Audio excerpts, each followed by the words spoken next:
যে ইমাম আহমদ রাহিমাহুল্লাহ তার মুসনাদে বর্ণনা করেছেন সাহাবী আবু সাঈদ ইবনুল মুআল্লা রাদিয়াল্লাহু তাআলা আনহু থেকে, তিনি বলছেন এই সাহাবী কুনতু উসাল্লি, আমি সালাত আদায় করছিলাম, নামাজ পড়ছিলাম, ফাদাআনি রাসূলুল্লাহ সাল্লাল্লাহু আলাইহি ওয়াসাল্লাম, রাসূলুল্লাহ সাল্লাল্লাহু আলাইহি ওয়াসাল্লাম আমাকে ডাক দিলেন। সালাত অবস্থায় আছেন সাহাবী, আর রাসূলুল্লাহ সাল্লাল্লাহু আলাইহি ওয়াসাল্লাম কি করলেন, ডাক দিচ্ছেন। ফালাম উজিবু হাত্তা সাল্লাইতু, আমি তার ডাকে সাড়া দিলাম না যতক্ষণ সালাত শেষ না করলাম। কালা বলছেন বর্ণনাকারী, ফাতাইতু, তারপরে আসলাম, সালাম ফিরার পরে আসলাম আমি। রাসূলুল্লাহ ফাকালা মা মানা কান্তা তিয়ানি, তোমাকে আসতে কোন জিনিসটা বাধা দিল? আরে ডাক দিচ্ছি তুমি আসলে না কেন, বিলম্ব করলে? কালা কুলতু ইয়া রাসূলুল্লাহ ইন্নী কুনতু উসাল্লি, আমি বলি হে আল্লাহর রাসূল সাল্লাল্লাহু আলাইহি ওয়াসাল্লাম, আমি তো সালাত আদায় করছিলাম, নামাজ পড়ছিলাম। কালা, তখন রাসূল বলে আলাম ইয়াকুলিল্লাহু তাআলা, মহান আল্লাহ কি বলেন না, ইয়া আইয়ুহাল্লাযীনা আমানু ইসতাজিবু লিল্লাহি ওয়া লির-রাসূলি ইযা দাআকুম লিমা ইউহয়িকুম, হে মুমিন সকল, তোমরা আল্লাহ এবং তার রাসূলের ডাকে সাড়া দাও, আল্লাহ এবং রাসূলের ডাকে সাড়া দাও। ইযা দাআকুম, যখন ডাক দেবেন, আল্লাহ ডাক দিল সাড়া দাও, রাসূলুল্লাহ সাল্লাল্লাহু আলাইহি ওয়াসাল্লাম ডাক দিল কি করো, সাড়া দাও। লিমা ইউহয়িকুম, যেহেতু আল্লাহ রাব্বুল আলামিন তোমাদেরকে আসল হায়াত দান করবেন, প্রাণ দান করবেন, যেহেতু রাসূলুল্লাহ সাল্লাল্লাহু আলাইহি ওয়াসাল্লাম তোমাদেরকে আসল হায়াত দান করেন, হায়াত আসল জীবন, আসল প্রাণ দান করেন। এই কোন প্রাণ?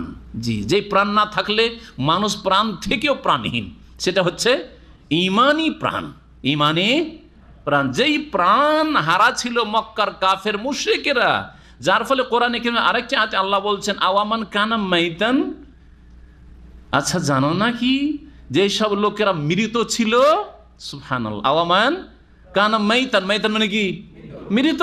মক্কার কাফের সকলকে, মক্কার অধিবাসীদেরকে আল্লাহ কি বলছেন, মৃত ছিল, মাইতান ফা আহইয়াইনাহু, তাদেরকে আমি কি করলাম, প্রাণ দিলাম, জীবন দান করলাম।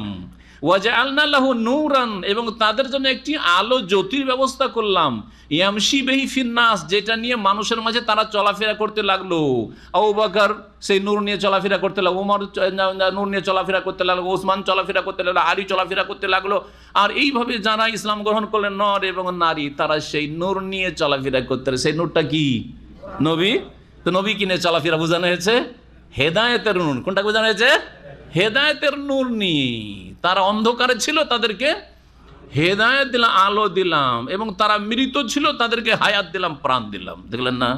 তাহলে এখানে লেমা ইউহয়িকুম, আল্লাহ তোমাদেরকে হায়াত দান করেন, রাসূলুল্লাহ হায়াত দান করেন, মানে এই না যে রাসূলুল্লাহ হায়াত মওতের মালিক। হ্যাঁ, যদি হায়াত মওতের মালিক হলেন তো ঘর থেকে শুরু করবেন না পর থেকে শুরু করবেন? হ্যাঁ, তো নবী সাল্লাল্লাহু আলাইহি ওয়াসাল্লামের একটা ছেলে সন্তান রাখতে পারলেন না, ঝরঝর করে চোখ দিয়ে অশ্রু প্রবাহিত হচ্ছে, ইব্রাহিমের ইন্তেকাল হয়ে গেল, তার আগে কাসেমের ইন্তেকাল হয়ে গেল, কাউকে রাখতে পারলেন না। শুধু মেয়েগুলি, চারটা মেয়ে একটু বড় হইলো, ওই চারটাই থাকলো, তার মধ্যেও তিনটাই নবী সাল্লাল্লাহু আলাইহি সাল্লামের জীবদ্দশায় ইন্তেকাল করে গেল, রাখতে পারলেন না। একটা হুকুম কোন ফায়াকুনের ক্ষমতা রাখলেন না, যে আমার পরে আমার ফাতেমা যেন দীর্ঘজীবী হয়। কে চায় না যে দীর্ঘজীবী হোক মানুষ, আপনজনরা কে চায় না? আপনারা চান না? তাহলে রাসূলুল্লাহ সাল্লাল্লাহু আলাইহি ওয়াসাল্লাম মানুষ হিসেবে চাইতেন না? না এটাই চাইলেছেন যে আমার দুঃখ কষ্ট, আমার চোখের সামনে মেয়েগুলো মারা যাক? কেউ চায় না যে আমার চোখের সামনে আপনজন মারা যাক, আমি আগে চলে যাই, তাহলে কষ্ট পাবো না। কথা ঠিক কিনা? চিন্তা করেন তাহলে, রাসূলুল্লাহ সাল্লাল্লাহু আলাইহি ওয়াসাল্লাম যখন আর নিজের মেয়েদেরকে চোখের সামনে মারা গেল, বড় হওয়ার পরে 3 মেয়ে রাখতে পারলেন না। আর ছোটতে কে চায় না যে একটা ছেলেও থাক? বিশেষ করে মেয়ে আছে আর ছেলে নাই, মনে যে কি আসে ওই সব লোকেরাই বুঝে, তাই না? ছেলে একটা থাকলো না, মারা গেল, কত একটা মানসিক দিক থেকে কষ্টের বিষয় মানুষ হিসাবে। তারপরে ধরে রাখতে পারলেন না, এই ক্ষমতা নেই রাসূলুল্লাহ সাল্লাল্লাহু আলাইহি ওয়াসাল্লামের। রাসূলুল্লাহ সাল্লাল্লাহু আলাইহি ওয়াসাল্লাম যদি কারো হায়াত মওতের মালিক না হইতে পারেন, তাহলে আবার জিলানী চিশতি কি করে মালিক হয়ে গেল? আরে শাহজালাল শাহপুরান কি করে মালিক হয়ে গেল? এত বড় শিরকি কুফরি আকীদার নাম ইসলাম কি করে হইল? আল্লাহ যেন হেদায়েত দান করেন, আল্লাহ যেন ফিরে আসার তৌফিক দান করেন। লেমা ইউহয়িকুম, তাহলে এটা হচ্ছে ঈমানের হায়াত, ইসলামের হায়াত, তাকওয়ার হায়াত।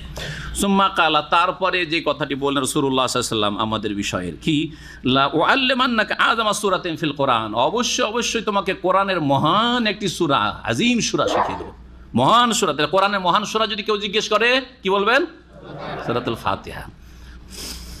মহান সূরা তোমাকে শিখিয়ে দেবো কি কাবলা আন তাখরুজ মিনাল মাসজিদ, মসজিদ থেকে বের হওয়ার পূর্বেই কালা ফাখাযা বিয়াদি, আমার হাতটা ধরলেন, ফালাম্মা আরাদা আন ইয়াখরুজ মিনাল মাসজিদ, তারপরে মসজিদ থেকে হাত ধরে হাঁটতে হাঁটে বেরিয়ে যাচ্ছেন। কুলতু ইয়া রাসূলুল্লাহ, তখন আমি বললাম যে হে আল্লাহ রাসূল, ইন্নাকা কুলতা, আপনি তো বললেন না, লা ওয়াল্লামান্নাকা আযামা সূরাতিন ফিল কোরআনের সবচেয়ে মহান সূরাটি তোমাকে শিখিয়ে দেবো, একটু শিখিয়ে দেন। মসজিদ থেকে বেরিয়ে যাচ্ছেন আর শিখাইলেন না, ভুলে গেলেন নাকি? কালার নাম, হ্যাঁ হ্যাঁ তোমাকে শিখিয়ে দেবো। আলহামদুলিল্লাহ রাব্বিল আলামিন, কি আলহামদুলিল্লাহ রাব্বিল আলামিন হিয়া সাবুল মাসানি, এটি হচ্ছে এমন 7 আয়াত বিশিষ্ট সূরা যা বারবার করে পুনরাবৃত্তি করা হয়, হ্যাঁ, যেগুলি তেলাওয়াত করা হয় প্রত্যেক রাকাতে। ওয়াল কোরআন আল আজিম, এটি হচ্ছে মহান কোরআন, আল্লাযী উতিতু, যা আমাকে প্রদান করা হয়েছে, যা আমাকে দেওয়া হয়েছে। ওয়া হাকাযা রাওয়াহুল বুখারী, সহিহ বুখারীতে রয়েছে, আবু দাউদে রয়েছে, নাসাঈতে রয়েছে। ইমাম ইবনে কাসির রাহমাতুল্লাহ আলাইহি তার তাফসীরে যে তরিকাটি অবলম্বন করেছেন অধিকাংশ ইমাম আহমদ বর্ণনা করেছেন, আর তারপরে বলছেন হাদিসটা বুখারীতে আছে। তরিকাটা একটু উল্টো মনে হচ্ছে, কেন এইরকম কাজটা উনি করেছেন? এর একটা হিকমত রয়েছে যেটা আলেমদের কাজে আসবে। অথচ যদি বেশি প্রসিদ্ধ কিতাবে থাকে তো যেটা কম প্রসিদ্ধ কিতাব তার রেফারেন্স দেওয়াটা যুক্তিযুক্ত নয়, বুঝতে পারছেন না? ধরেন একটা হাদিস আপনাদেরকে বলি, আজকাল অনেকে এই ভুলগুলি করে, একটা হাদিস বুখারীতে আছে আর ইবনে মাজাতে বা আবু দাউদে আছে, আর আপনি বলেন হাদিসটা আবু দাউদে আছে, ভুল করলেন, কারণ আপনি গুরুত্বটা কমিয়ে দিলেন বা তরিকাটা ভুল করলেন। আগে বলা উচিত ছিল যে এটা বুখারীতে আছে বা মুসলিমে আছে, তারপরে তো আবু দাউদ নাসাঈর নাম বলা উচিত ছিল, ঠিক কিনা? তো দেখেন ইমাম আহমদ দিয়ে শুরু করেছেন আর পরে বলছেন এইভাবে এইটা বুখারী তো আছে আর ওতে আছে। এর এই রহস্য সম্পর্কে ওলামারা বলেছে ইমাম ইবনে কাসির রহমতুল্লাহ আলাইহি মুসনাদ আহমদের 30,000 হাদিসের হাফেজ ছিলেন, গোটা মুসনাদ আহমদের হাফেজ ছিলেন এবং খুব ভালো মুখস্থ ছিল। তো তিনি যখন তাফসীর করতেন তো অটোমেটিকলি মুসনাদ আহমদ চলে আসতো, মুসনাদ আহমদ চলে আসতো। তারপরে তখন বলতেন এই হাদিসটা মুসনাদ আহমদ ছাড়াও কিসে আছে, বুখারীতে আছে, মুসলিমে আছে বা কিতাবে আছে। এটা একটা তার ব্যাখ্যা করা যেতে পারে।